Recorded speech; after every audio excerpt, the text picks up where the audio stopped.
back to my film and TV channel. Hope you're all staying safe and well. I'm going over to, PBS in America, but it's showing on Channel 4 and All 4 here in the UK. And it's a second series, yes. So the first one was that good, perhaps, that we got a second series, yes. I'm going to look at something that's based on a Scandi police thriller. So obviously, as ever, people always prefer that. But this is the British version. We're going to look at something called Before We Die. Yeah, season 2. Yeah, please, if you're new to the channel, push that subscribe button, push the bell notification. Everything film and TV, of course, reviews like this, information vlogs, lots of different things. So please join me, jump on board. And if you can give me a like, if you like Before We Die Series 2, give me a like for that. If you sort of like my efforts in this, please give me a like for this. If you don't like Before We Die Series 2, still give me a like. I'm only putting my views out there and interest in this one, yeah, compared to the first series, that's for sure. Sometimes I don't particularly go into doing second and third and fourth series, but I think this is worth it because they claim they took a little bit of a leap from the first, but we'll see. We'll have a word with Miss Leslie Sharp. We'll have a word with her. I'll have a look at her views of this very briefly in a moment. So please press that thumbs up, guys. Yeah, as I said, on Channel 4 and PBS, and it's a sequel, of course, to the 2021 Before We Die that was reasonably received, despite a bit marmitey, yeah, but reasonably received despite negativity, of course, compared to the original Swedish version. And as always, I recommend, if you don't mind subtitles, watching the original Swedish versions of anything like this. Personally, I don't mind subtitles, but when I watch these things, I tend to try and do other things as well, so I can't be reading. I can't be totally focused on a screen and reading subtitles. So if you're a bit like me, you probably wait for these British versions or a dub version, of course, you can get as well on certain things.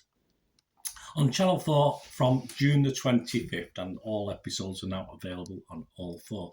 And this crime thriller takes place over 5 episodes. Series 1 was 6, so we've dropped an episode by about 40-odd minutes, so that's fine. And this basically follows on from where the last series ended, as we get an answer, of course, to the cliffhangers, as there always is. I never particularly agree with that when it's obvious. I don't mind cliffhangers, but I mean, most things can be picked up and started again without a big thing about cliffhangers. I hate there's some seasons, you watch a season and all the best bits come in the last episode, and then you wait for the next one then, but you've had 6, 7, 8 episodes where you've at times been a little bit bored, so that does annoy me. But anyway, this sort of gets on with it, and it did in the first series as well. Yeah, Series 1 on Rotten Tomatoes. On Rotten Tomatoes, we've got 63% positivity. So, as I said, not fantastic, but certainly not as bad as you'd expect, because there's a lot of criticism. And in this one, Hannah, of course, the main character, desperately looks for a leak in the police department, which she's been told to do, and she also fears for her son's life, who's gone into hiding. And she contemplates throwing poor old Christian back undercover and totally in the deep end again. In an interview with Radio Times, Leslie Sharp said, who plays Hannah, said she revealed the first series was also a creation of a very successful Swedish television series. It was, but this second series takes our story further forward and bears scant resemblance to the Swedish version. So there you go, getting something new with this. Apparently, I've not seen either, so I don't know. It's more of what we all loved about Series 1. Well, not quite all of us, but I know what you're saying. Mostly actors reprising their roles, of course, from Series 1, so the ones that haven't died. Leslie Sharp, Patrick Gibson, Vincent Regan, Kazia Pelka, Tony Gujanovic is in this, Rebecca Scroggs, John O'Connor, Richard Tubiach, and Priyanka Burford. Yes, all in this. So how was it? Well, I've not got many reviews from other people. There's nothing out there. I've spent about 10 minutes trying to look at some decent reviews, and I couldn't find any from anyone that I take any notice of. So I'll just give you my little views, and then please share me your views as well on this. It could be one word reviews, with these sort of things like crap or rubbish or wonderful or excellent. So just share your views. It'd be great to hear from you. I mean, I rated season 1. I look back at my rating; it's still on my computer, although I tend to delete things like this. Of course, I could have looked at my original YouTube link, which I might put on here for you, just to look at season 1 if you've never watched season 1. And I rated that a lowly 4.5. Now, obviously, these days I wouldn't have rated it, because anything under 5 I don't give a rating to. Now, I've progressed over 2 or 3 years, 4 years, however long I've been doing this. So I did approach this with some trepidation, looking back at a 4.5 out out of 10. But whether I was in a different frame of mind for this, I'm not overly sure. I turned my brain off. I knew I had to do that with this. And this for me rated higher. All right, admittedly not much higher, but I just found it a very easy watch. I could get on with other things. Sometimes, as I say, I do, I might be writing a script for something else. I might be doing some research on something, and I can have this sort of thing on in the background.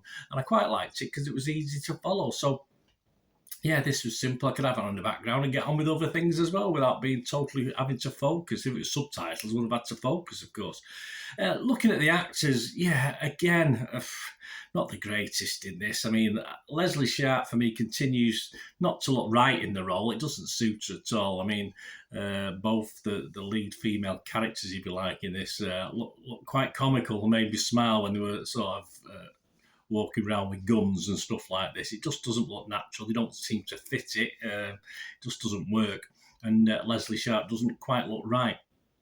And despite me going back in the day and enjoying her in things like Scott and Bailey, one of my favourite series back many, many years ago now, I find her roles now, not just in this, but any other thing she does, which she's quite popular. She does get around as far as acting is concerned. I find other things a little bit bland. I find her acting talents have not really improved that much. Probably, in a way, they've probably got worse because, of course, as you see it in more things, if she's playing the same role, then obviously it's a bit poor. So, as I say, I do find her acting talents a little bit poor to average, to say the least. Occasionally she hits the right mark, but for me, not always. And then you look at the other people like Kazia Pelka, who plays the matriarch and the boss, Dubravka Mimika. For me, just laughable rather than scary. Her accent is scary as well. Again, on that role, it doesn't sit right with her. Patrick Gibson, Priyanka Burford, I'll just mention another couple similar to Sharp. Leave me a little bit cold sometimes. They've got no real oomph for me, no real charisma on screen. But hey, given the talents they have got, their efforts on screen are commendable. So that's all I'll say on the matter. But as I said, it's throwaway stuff. This it made me smile occasionally. It wasn't meant to. It just did. Some of the scenes, etc. Some of the actors were fine. As I say, they're the obvious ones I've mentioned that I don't like particularly at the moment or didn't do it for me. But some of the actors made it sort of worthwhile watch. The storylines are simple, of course, and the plots are very, very basic, but at least it's easy to follow. You're not having to worry about flashbacks and various things. So my score then, let's give you my score for this one. As I said, I scored Series 1 4.5. If it had been now, I would have given it no score, of course. But I'm going to give this a 5.5. I mean, it's 5 44-minute episodes, about 43, 44 minutes, and it flew. It flew by. I binge watched it over the course of a morning and an evening, I think. So it flew by while I was watching it, so that can't be bad. As I said, the first couple of episodes I was getting a little bit bored, but as it moved on, it got a bit sillier and more interesting. So yeah, not too bad. It's throwaway stuff, not great. Let me know what you think, guys. Anyway, it'd be great to hear from you about this little series. Hope you enjoyed it and all you got through it. I'm sure some people, as is the norm, will probably stop watching after episode 1 or 2. But if you like the first, as I said, I like this better, so there's a chance you'll like this as well. Let me know, guys. It'd be great to hear from you. Until we meet again, that's one thing, don't I? Please stay safe, everyone. Bye for now.